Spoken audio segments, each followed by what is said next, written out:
Good மார்னிங்க்கா. மாம்ச பாத்தீங்களா? காலையில இருந்து உங்களை தேடிட்டு இருந்தாரு. கபிலனா என்ன தேடினாரா? ஆமாக்கா. ஏன் சந்தேகமா கேக்குறீங்க? இல்ல, இன்னைக்கு சாப்பிட வெளியில போலான்னு காலையில போன்ல சொன்னாரு. ஜாலியா தான் பேசினாரு. ரொம்ப நேரம் என்ன தேடி இருக்காரு. ஆனா அவர் என்ன பார்த்ததும் முகமே மாறிடுச்சு. வெளியே போற ப்ரோக்ராம கேன்சல் பண்ணிட்டாரு. கபிலன் இப்படி செய்யக்கூடியவரே இல்ல.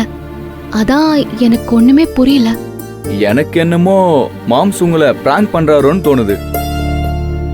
அப்படியா சொல்ற? பின்ன ஒரு காரணமும் இல்லாம எதுக்கு உங்ககிட்ட முகத்தை தூக்கி வச்சுக்கணும்? மாம்ஸ் உங்ககிட்ட விளையாடுறாருக்கா? அப்படிதான் இருக்கணும். சரவணா, ஒண்ணு பண்றியா? உன் மாம்ஸ் கிட்ட போய் நான் அழுதுட்டு இருக்கேன்னு சொல்லு.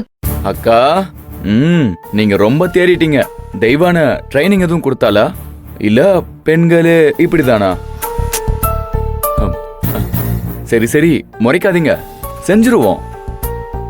இப்ப நான் சொல்ல போறதை கேட்டுட்டு மாம்ஸ் ஓடியே வருவார், பாத்துக்கோங்க. ஏய் சரவணா, ஏதாவது ஓவர் ஆக்ட் பண்ணி ஐடியாவே கெடுத்துறாத. நீங்க ரெடியா இருங்கக்கா, மாம்ஸ் இப்ப வருவார் பாருங்க.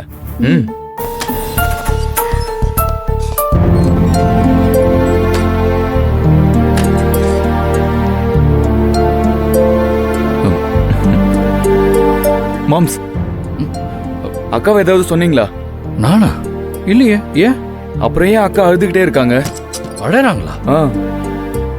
என்னாச்சு? நான் இப்பவே போய் பார்க்கறேன்.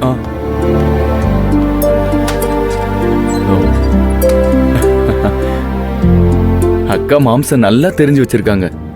எப்படி ஓடுறாரு பாரு.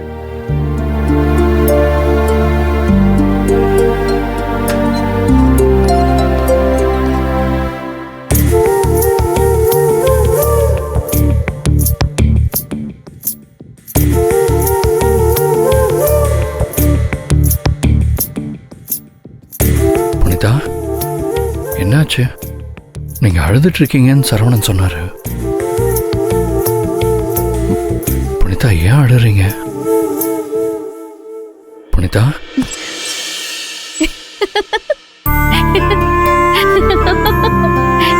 புனிதா, என்னங்க அது விளையாட்டு? நான் பயந்தே போயிட்டேன். அப்போ நீங்க மட்டும் காரணமே இல்லாம என்கிட்ட முகத்தை திருப்பிக்கிறீங்க. ஆசையா சாப்பிட போலான்னு வந்தா லஞ்ச் ப்ரோக்ராமே நீங்க கேன்சல் பண்ணிட்டீங்க. நான் இந்த சின்ன விஷயத்த செய்யக்கூடாதா? நான் ஏன் அப்படி நடந்துக்கிட்டேன்னு உங்களுக்கு தெரியுதா இல்லையா? ஐயோ கபிலன், எனக்கு நிஜமாவே தெரியல. நான் ஏதாவது தப்பு பண்ணிட்டேனா? நான் ஆசையா உங்களுக்குன்னு வாங்கி அனுப்பின புடவைய நீங்க கட்டிட்டு வருவீங்கன்னு காத்துட்டு இருந்தேன், தெரியுமா? புடவையா? ஆனா நீங்க அந்த புடவைய கட்டவும் இல்ல, அதை பத்தி பேச கூட இல்ல. புடவையா? என்ன புடவை? எனக்கு புரியல. எப்ப அனுப்புனீங்க? ஏங்க, இன்னைக்கு காலையில தாங்க உங்க வீட்டுக்கு ஒரு புடவை அனுப்புனேன். ஏங்க, நம்ம கல்யாணத்துக்கு அப்புறம் நான் வாங்கி கொடுக்குற புடவைங்க அது. அதை பத்தி கூட நீங்க என்கிட்ட பேசல. கபிலன், நான் அந்த புடவையை பார்க்கவே இல்ல. முதல்ல நீங்க புடவை அனுப்பின விஷயம் எனக்கு தெரியவே தெரியாது. ஏங்க, நிஜமாவா சொல்றீங்க? உங்ககிட்ட கொடுக்கலனா கூட உங்க வீட்டுல யாராவது ரிசீவ் பண்ணிருப்பாங்களேங்க. யாரும் உங்ககிட்ட பார்சல் வந்த விஷயத்தை கூட சொல்லலையா? எப்பவுமே எனக்கு ஏதாவது பார்சல் வந்தா உடனே அம்மா எனக்கு ஃபோன் பண்ணி சொல்லிடுவாங்க.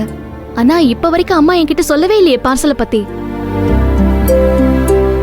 புரியுதுங்க. நான் அனுப்பின புடவைன்னு தெரிஞ்சிருக்கோம், அதான் சொல்லியிருக்க மாட்டாங்க. ஏங்க, ஒரு ஹஸ்பண்ட் தான் ஒய்ஃபுக்கு புடவை வாங்கி கொடுக்கறதுலாம் சகஜமான விஷயங்க. அது கூட என் விஷயத்துல நடக்கல.